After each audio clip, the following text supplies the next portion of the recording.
this is Jessica Bleiler, and this is my water filtration inquiry with my third grade students. As a class, we've already discussed water filtration and we've built models on how the filtration process happens, but we used the water filtration kit and had step-by-step instructions, so it wasn't a very good inquiry-based lesson. You can see right here the books that we were given to use, and it tells them the order. But we did use the same materials like gravel, sand, charcoal, filter paper, things like that. We're being able to try this process over again using scientific inquiry, I think, is very beneficial to our classroom. We began by discussing the first things they think of when asked about the water cycle. I know that in the Science and Children manuscript, it often said that the water cycle is just perceived as the condensation, precipitation, and evaporation, and the way that we get rain and so forth. So I do think that that is something my kids think of when they think of the water cycle as well.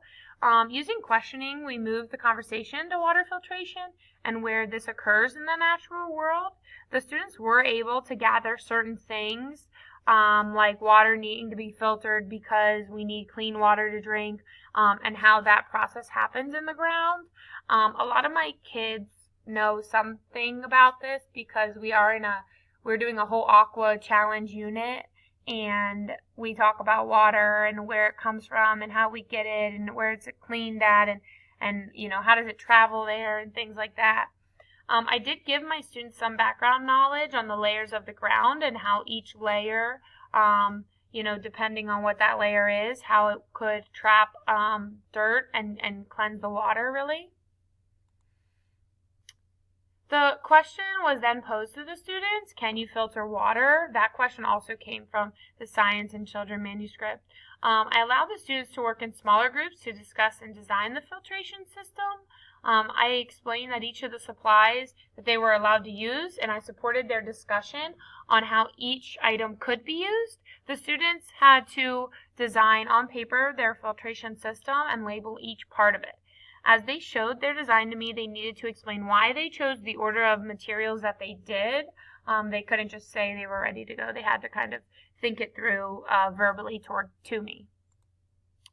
Going on to the creating part, next I allowed them to start creating their filtration system. So as you can see, some people put mesh on the top. Some wanted the more coffee filter paper on the bottom. We have the gravel, the charcoal, the alum.